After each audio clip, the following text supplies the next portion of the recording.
जून महीने में होगा बदली बस स्टैंड का उद्घाटन। ओम प्रकाश धनखड़। हरियाणा की जनता और कार्यकर्ताओं के लिए खुले हैं 24 घंटे दरवाजे। नायब सिंह सैनी। कांग्रेसी नेता व कार्यकर्ता लगाते हैं दिल्ली हाजिरी, जनता पर नहीं देते ध्यान। मुख्यमंत्री नायब सिंह सैनी। झज्जर तक मेट्रो रेल चलाने के लिए करूंगा काम, नहीं चली तो नहीं लड़ूंगा अगला इलेक्शन। सांसद अरविंद शर्मा। मुख्यमंत्री नायब सिंह सैनी ने कहा, ओम प्रकाश धनखड़ ने किया है बादली हलके का विकास। पुलिस प्रशासन रहा अलर्ट, बनाई रखी व्यवस्था। बादली गांव की ओर से बुजुर्ग धारा सिंह व रामकरण व अन्य ग्रामीणों ने मुख्यमंत्री का पगड़ी बांधकर किया भव्य स्वागत। Modern Haryana news. बादली की बस स्टैंड पर विजय संकल्प रैली का आयोजन भारतीय जनता पार्टी की ओर से किया गया। इस दौरान मुख्य वक्ता के तौर पर हरियाणा के मुख्यमंत्री नायब सिंह सैनी पहुंचे। उन्होंने कहा कि कांग्रेस पार्टी के नेता व कार्यकर्ता दिल्ली दरबार में हाजिरी लगाने का काम करते हैं, जबकि आम जनता से कोई भी सरोकार नहीं है। उन्होंने कांग्रेस पर तंज कसते हुए कहा कि राहुल गांधी में कोई संस्कार नाम की चीज नहीं है। मुख्यमंत्री नायब सिंह सैनी ने कहा कि हरियाणा की जनता व भाजपा कार्यकर्ताओं के लिए दिन रात उनके दरवाजे खुले हुए हैं। जनभावनाओं को देखते हुए सरकार काम कर रही है। उन्होंने बताया कि पिछले 10 वर्ष के शासनकाल में पूर्व मुख्यमंत्री मनोहर लाल खट्टर व केंद्र में नरेंद्र मोदी सरकार लगातार अच्छे और जन भावनाओं को देखते हुए कार्य कर रही है। न ही कांग्रेस पार्टी ने कभी आमजन का भला करने की सोची है। वही भारतीय जनता पार्टी के राष्ट्रीय सचिव ओम प्रकाश धनखड़ ने कहा कि कांग्रेस सरकार ने 60 साल पहले कहा था कि लेकिन उन्होंने भी मिटा दिया। उन्होंने आरोप लगाते हुए कहा कि कांग्रेस पार्टी ने हमेशा जाति सांप्रदायिकता की राजनीति की। उन्होंने बताया कि भारतीय जनता पार्टी का विजन क्लियर है, वह सबका साथ सबका विकास करने के लिए तत्पर है। उन्होंने बताया कि मोदी जी का 400 पर का नारा देश की जनता पूरा करेगी। इस अवसर पर विधायक एकम वाल्मीकि के सांसद सिद्ध यादव, बीपी कौशिक भाजपा नेता हवा सिंह मलिक के अलावा बहुजन भारतीय जनता पार्टी के नेताओं ने कार्यकर्ताओं ने जनसभा को संबोधित किया।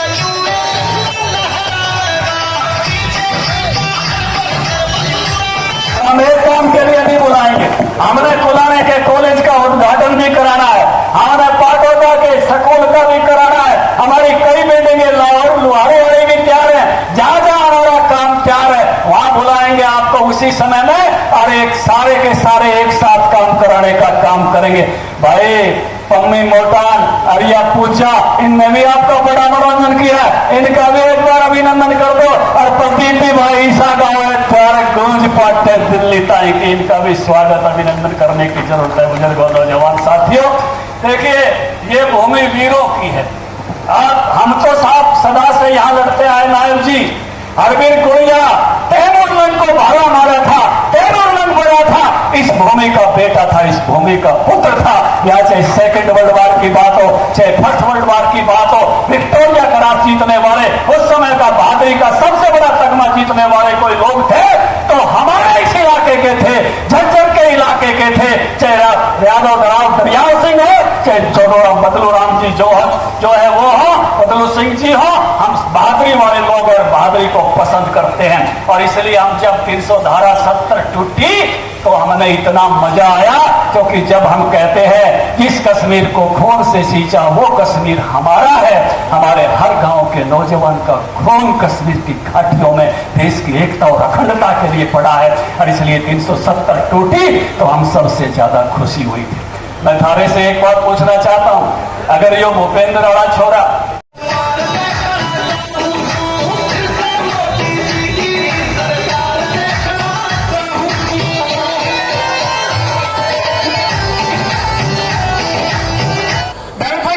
गदा भेंट करके स्वागत किया था, उन सब का भी बहुत बहुत धन्यवाद। और अब मैं प्रार्थना करूंगा, क्योंकि आप बड़े लंबे समय से बैठे हैं।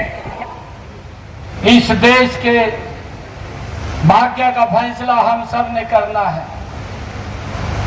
भाइयों, हम देखते भी हैं पिछले 10 वर्षों में देश में जबरदस्त काम हुए हैं। पिछले 10 वर्षों में गरीब के मजबूती के लिए काम हुआ है। इन 10 वर्षों में किसान की खुशहाली के लिए काम हुआ है। इन 10 वर्षों में युवाओं के अंदर आत्मविश्वास बढ़ाने का कार्य हुआ है। इन 10 वर्षों में महिलाओं को सशक्त करने का काम वो मजबूती से हुआ है। और मुझे ये कहते हुए गर्व होता है कि इन 10 वर्षों में नरेंद्र मोदी की सरकार ने देश को एक नई विकास की ऊंचाइयों के ऊपर पहुंचाने का काम भाइयों इन 10 वर्षों के अंदर किया है। ये इस बात का अंतर ये हमारे सामने है। परंतु मैं एक बात आप लोगों के बीच में कहना चाहूंगा कि अगर हम पिछला 2014 से पिछला 10 वर्ष का शासन देखें, महिलाओं के ऊपर भी कितने अत्याचार उनकी सरकार में होते थे। किसान भी अपना आत्मविश्वास खो चुका था और युवाओं का विश्वास सरकार से उठ चुका था। भाइयों गरीब तो उनकी तरफ देखता ही था, वो तो सिर्फ वोट के लिए ही उनको बात करते थे। परंतु जब अधिकार की बात आती थी तो उन तक सरकार कहीं दिखाई नहीं देती थी। वो इस प्रकार का शासन तंत्र उनका था। भाइयों वो वोट लेकर के ज्यादा समय दिल्ली में भाइयों हाजिरी लगाने में लगाते थे। अभी धनखड़ जी ने बात की है, उनका ज्यादा समय वहां बीतता था और भाइयों वहां चक्कर लगाते रहते थे। चाहे 1 महीने में समय मिले, चाहे 2 महीने में समय मिले, भाइयों रोहतक की चिंता नहीं होती थी, हरियाणा की चिंता नहीं होती थी, दिल्ली की चिंता होती थी, वहां पड़े रहते थे। और जब समय मिलता था भाइयों तब जाकर के वो वहां उन पर हाजिरी भरने का काम करते थे और फिर वहां जाकर के प्रशंसा ये करते थे कि हमने यहाँ के किसानों की जमीन दफा 4 और 6 लगा करके रिलायंस जैसी कंपनी को दे करके भाइयों हमने उन तक उसका शेर पहुंचाने का काम किया है। ये इस प्रकार का शोषण भाइयों किसान का भी होता था, गरीब का भी होता था, युवाओं का भी होता था और भाइयों महिलाओं का भी होता था। मैंने कहा है कि युवा विश्वास खो चुका था। ये देश भूला नहीं है, ये प्रदेश भी भूला नहीं है। इनकी कार्यशैली को भाइयों अगर एक युवा को नौकरी लगाने की बात होती थी, पूरा गांव चक्कर काटता था, कभी किसी मुख्यमंत्री के चक्कर काटता था, किसी मंत्री के चक्कर काटता था। परंतु इन 10 वर्षों में डबल इंजन की सरकार ने ना मुख्यमंत्री के चक्कर काटने की जरूरत है, ना किसी मंत्री के चक्कर काटने की जरूरत है। आज युवाओं का विश्वास अगर बढ़ा है, बिना पर्ची बिना खर्ची के युवाओं को रोजगार देने का काम ये हमारी सरकार ने किया है। भाई ये लोग बोलते हैं आज जिस प्रकार से एक कांग्रेस के युवराज भी कई प्रकार की बातें करते हैं। अभी युवराज ने कांग्रेस के एक बात बोली है, उन्होंने पहले भी बोली थी। भाइयों देश इस बात को जानता है, उन्होंने पहले कहा था कि मैं आलू से सोना बनाने की तकनीक बताने का काम करूंगा। और भाइयों ये यहीं का ही एक युवराज और इसने लोकसभा के अंदर ये बात कही थी कि मेरे हरियाणा का किसान तो 2-2, 3-3 फुट का आलू उगा देता है। भाइयों इस बात को भी हमने समझना है। ये किस प्रकार से ये किसान का भी मजाक करते थे, किस प्रकार से किसान को प्रताड़ित करने का काम ये लोग करते थे।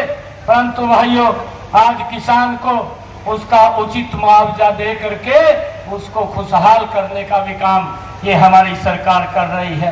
मुझे ध्यान में है जब ये 2014 में भारतीय जनता पार्टी की सरकार बनी थी, भाइयों उस समय का जो मुआवजा था 267 करोड़ रुपया।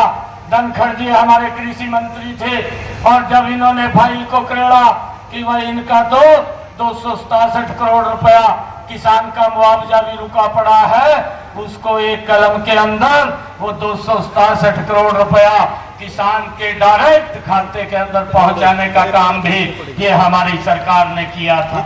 भाइयों ये लोग 2 रुपए का चेक ये 5 रुपए का चेक भेजते थे।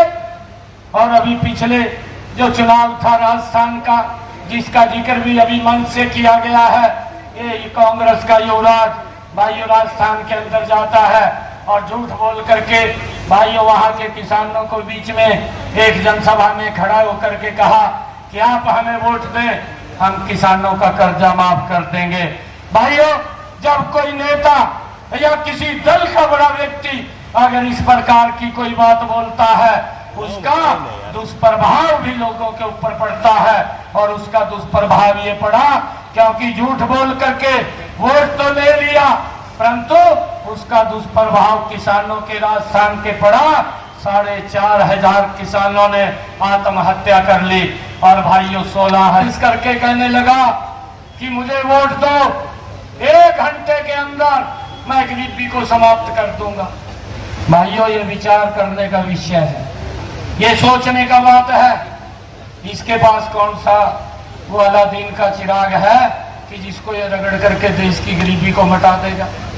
पहले अपने पूर्वजों के जो उनके कार्य थे उनकी तरफ तो देखिए। इंदिरा गांधी ने 70 के दशक के अंदर कहा था, एक नारा दिया था, उन्होंने कहा था कि हम गरीबी हटाएंगे। भाइयों 55 साल 60 साल इस देश के ऊपर शासन किया है, वोट लेते रहे, गरीबी हटाएंगे। क्या गरीबी हटी है? भाइयों, इन 10 वर्षों के अंदर गरीबी के प्रति मजबूत लड़ाई अगर किसी ने लड़ी है वो नरेंद्र मोदी है। भाइयों, एक योजनाबद्ध तरीके से गरीब तक लाभ पहुंचाने का काम हमारी सरकार ने 10 वर्षों के अंदर किया है, नरेंद्र मोदी जी ने किया है। भाइयों, चाहे आयुष्मान कार्ड है, 5 लाख रुपए का अधिकार गरीब व्यक्ति को दिया है। इनके समय में 2014 से पहले अगर गरीब व्यक्ति को भाइयों ये मालूम पड़ जाता था कि इसको भाइयों बीमारी के कारण गरीबी रेखा के नीचे चला जाता था और गरीब हो जाता था, परंतु कोई व्यक्ति गरीबी रेखा के नीचे न जाए, इसकी चिंता अगर किसी ने की है वो नरेंद्र मोदी जी ने की है। आयुष्मान कार्ड दिया और मनोहर लाल जी ने उस योजना को आगे बढ़ाते हुए उसके अंदर चिरायु योजना जोड़ी और हरियाणा प्रदेश के 125 करोड़ लोगों को आयुष्मान कार्ड और चिरायु से जोड़ करके उनको इस बात से निश्चिंत किया है कि अगर कोई दुर्घटनावश बीमारी आ जाती है तो उसको किसी के तरफ हाथ फैलाने की जरूरत नहीं है, किसी की तरफ देखने की जरूरत नहीं है, सिर ऊंचा करके अपना इलाज करा सकता है। ये सम्मान अगर किसी ने दिया, ये नरेंद्र मोदी जी ने भाइयों इस देश के लोगों को दिया है। इस बात को भी हमने समझना है। और भाइयों, एक भी योजना जो आई है, हर योजना का भाइयों इन्होंने मजाक किया है। प्रधानमंत्री किसान सम्मान निधि आई, भाइयों उसका मजाक कांग्रेस के लोगों ने किया, इन्हीं लोगों ने किया है। प्रधानमंत्री फसल बीमा योजना आई, उसका मजाक इन्होंने किया। अरे हर घर के अंदर शौचालय बनाने का काम किया, इसका मजाक इन लोगों ने किया। हर घर के अंदर नल और स्वच्छ जल पहुंचाने का काम किया, इसका मजाक भी इन्होंने किया। भाइयों, इनको पूछना चाहिए, इतने लंबे समय तक देश के ऊपर शासन करते रहे, 55-60 साल मैंने कहा है, मैं तो देखता था हमारे यहाँ की माताएं बहनें इतनी भारी संख्या के अंदर बैठी हैं। भाइयों, हमारी माताएं बहनें 2-2 किलोमीटर की दूरी से सर के ऊपर मटका रख करके पीने का पानी घर में लेकर के आती थी। भाइयों, कितना अपमान हमारी माताओं बहनों को सहन करना पड़ता था। और आज नरेंद्र मोदी जी ने एक योजनाबद्ध तरीके से माताओं को, बहनों को वो सम्मान देने का काम किया है। अलग से मंत्रालय बनाया, जल शक्ति मंत्रालय बना करके हर घर के अंदर नल और स्वच्छ जल पहुंचाने की व्यवस्था अगर किसी ने की है तो नरेंद्र मोदी जी ने की है। इस बात को भी हमें उन लोगों से पूछना चाहिए। भाई, ये सरकार, ये काम करने वाली सरकार है और ये लोग ये बात करने वाले लोग हैं। ये नारे तो देते हैं, ये स्लोगन तो देते हैं, परंतु नारे लेकर के वोट बटोरने का काम करते हैं और फिर लोगों को उनके हालात के ऊपर छोड़ देते हैं। भाइयों, इस बात को भी हमने समझना है। मैं आपको ये कहना चाहता हूँ कि देश की समस्याओं, देश के अंदर एयर की कनेक्टिविटी और देश के अंदर भाइयों जो हमारे एम्स बने हैं, आप उसके अंदर भी देखेंगे किस गति से देश आगे बढ़ा है। आज दुनिया के अंदर भारत का सम्मान बढ़ा है। भाई ये नरेंद्र मोदी जी के समय के अंदर हुआ है। तो 2014 से पहले भाइयों देश अपना विश्वास, अपना सम्मान खो चुका था। इन लोगों के कार्यकाल के अंदर आज नरेंद्र मोदी जी के नेतृत्व में भाइयों ये देश, ये लोग, आज वो सम्मान उनको मिला है। आज दुनिया के अंदर भारत का सम्मान बढ़ा है। आज देश के अंदर 140 करोड़ लोगों का विश्वास भाइयों इन 10 वर्षों के अंदर बढ़ा है। इस बात को भी हमने समझना है।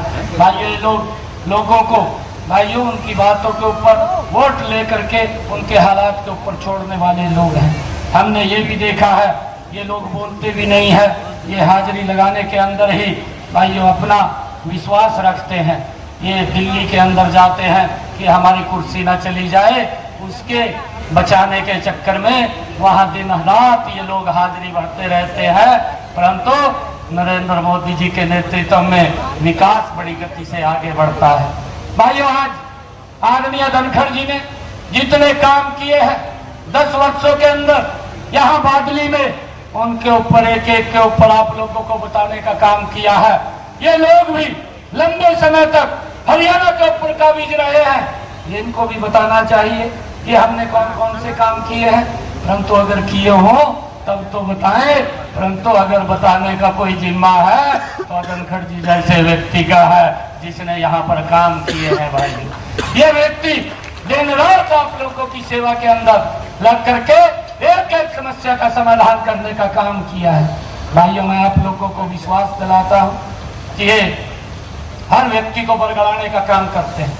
अभी सरपंचों का इन्होंने उंगली लगाई दी, सरपंचों को कह दिया अरे भाइयों हम बैठे हैं, मनोहर लाल जी ने बहुत अच्छी व्यवस्था बनाई है। और मैं आज आप लोगों के बीच में कह रहा हूँ कि किसी भी सरपंच को कोई चिंता करने की जरूरत नहीं है, ना पैसे की चिंता है और ना काम की चिंता है। जितना भी आप लोग काम कराना चाहे उतना पैसा देने का काम वो हमारी सरकार करेगी। परंतु भाइयों आप मजबूती से लग करके किसी की बात में ना करके आप गांव का विकास कीजिए, गांव की समस्याओं का समाधान कीजिए। ये इसकी जिम्मेवारी हमारी है। हमने अधिकारियों को कहा है कि इसके अंदर अगर कोई भी दिक्कत या कोई समस्या है हम